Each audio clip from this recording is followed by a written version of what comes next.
Hey, this is Heidi Dawson. If you love all things health and wellness and style of any kind, hang out here with me each week. I'm obsessed with never-ending improvement, and it's all in an effort to help each one of us live a wildly successful lifestyle. Subscribe today so you don't miss a thing.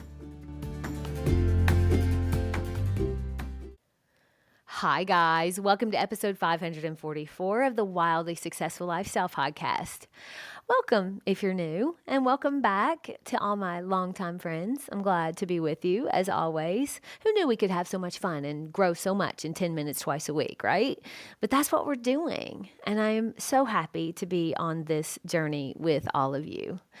All right, so I want you to imagine. Maybe you close your eyes, maybe not if you're driving, but I want you to imagine you're 20 years old and you're studying abroad in Italy alone, living your best life, living your dream life, like just being able to take tours of Italy, and you're meeting new people and you're in this gorgeous new city, when suddenly you find yourself in a foreign prison accused of a crime that you did not commit. Now, this isn't a story I made up. It actually happened. It's a story that grabbed me when it happened in 2007, and it's still just as interesting 18 years later. Do you remember the story of Amanda Knox? It's hard not to. I don't know if you're like me, but I was really interested in it. But she was that young girl who got caught up in a murder investigation in Italy while she was studying abroad. And when her trial was going on, I was somewhat obsessed with the story. For starters, it's kind of a nightmare scenario when you're in a foreign country and you find yourself in big trouble. But I read her first book, and I had no idea that she had a second one out until we were traveling recently, and I stumbled upon her new book in an airport shop. I had no idea, so I grabbed it and I read it. It didn't take me long. Now, the feel I got from reading her first book was that she was incredibly naive, and that's putting it nicely, in my opinion. But throughout the first book, I was thinking, why in the world would this girl's parents let her travel abroad alone? I mean, some of these decisions she was making, she was not cut out for that. And I say, knowing at that age, I wouldn't have been either. Honestly, I don't know if I still am. Because her story reminded me how easy it is to stumble when you're young and when you're very trusting of everyone and anyone. At one point in the book, she considers that maybe the world is right and her wrongful conviction was somewhat of her own fault, even saying, maybe I was just a stupid girl who made stupid choices, who walked right into dangerous situations, putting myself and others at risk. I mean, she has so much self-doubt there, and I feel like she's kind of beating herself up. And we all understand that. It's very relatable what she's going through. Now, I wouldn't go so far as to say that the wrongful conviction was her own fault at all, but her naivety kept causing her problems. Now, I think a lot of people would do this, but she, as you kind of get through the book, you notice that she really wants the world, especially one certain person, to acknowledge that she was innocent so that she could gain her life back, so she could hold her head high again. It's that human thing we do where we want someone else to change so that we can feel the way we want to feel. Who hasn't done that?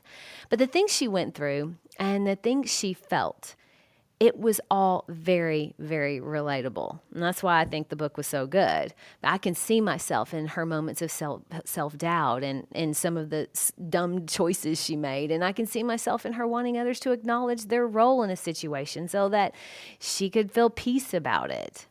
But I've doubted myself so many times. I've made choices that didn't end well, and I also have wanted others to acknowledge their mistakes so that I can feel better. I've doubted myself hundreds of times with my podcasts. I've looked for validation externally. And what I really needed was just to know that I am exactly enough as I am. And I guarantee you I haven't made my last bad choice. It's all so human. And to be human is to err. To be human, though, is also to have the ability to rise above our challenges. Every single one of us has that ability. Amanda was no different.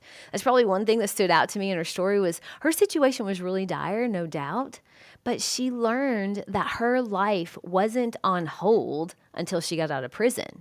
This was her life. right here in prison in Italy. And as long as she kept waiting to live, her current situation was very unbearable. She tells of one moment where she was in her prison cell. It had a window looking out the window. She was able to see into the world outside. One time she saw these a bunny or two eating grass. And she realized that as long as she focused on the four walls of her cell, she would hyperventilate. But as soon as she let her mind go to the things outside the window, she immediately felt better. When you're at a point in your life where you can't change your environment, being able to change your thoughts about it is really powerful. Eric reminded me of a meme he sent because we were talking about this episode, and he reminded me that he sent a meme one as a picture of a prison cell, and there were two men in their painting. One was smiling as he painted the trees and the clouds he saw out the window. The other sort of looked sad and depressed as he painted the jail bars that he was looking through, right? That's all he focused on was the jail bars, whereas the other painter, the other prisoner, was staring at the clouds and the trees. Our mind can imprison us, or it can be a gateway to our freedom. I mean, there were times where Amanda wanted to give up, but she never did. The mindset shift she had about not waiting to live was powerful. It's like saying, okay, all right, this is where I am. I mean, I have to accept that, but I also get to keep moving forward in my own way. It doesn't mean giving up. It's about finding peace with the present while still continuing to move forward on your own path. One of my favorite Tony Robbins sayings is, one of the biggest problems we have is thinking we shouldn't have problems. See, our problems are a part of life. They're a part of growth. In fact, how would we grow if life was always easy? Humans naturally mess up. We're going to face obstacles. We're going to struggle. When we think we won't have problems, that's when we resist reality, and it amplifies our suffering. Knowing that it's part of being human to have problems makes it feel normal, because it is. Now, Amanda Knox's situation was extreme, when most of us are not going to have to deal with that. Thank goodness. That's probably why I'm talking about it. But by sharing her story, she's helping a lot of people find peace in their own life, which gives a whole new layer of meaning to hers. Something really good is coming from an experience that was really terrible. Just like I always tell you, it will if you let it. If you look for what is good, you'll find it. My challenge to you today is to let Amanda's story be an inspiration for you. Take on your own live now mindset, so to speak. You can do this in 3 easy steps. First, acknowledge your reality. Like Amanda's time in prison, can you name what's true for you right now? Even if it's messy, maybe you're stuck in a job you hate or regretting a choice you made. Second, can you release the shouldn'ts? Stop thinking life shouldn't have problems. As Tony Robbins says, problems aren't failures, they're your own growth gem. And finally, number 3, choose one step forward.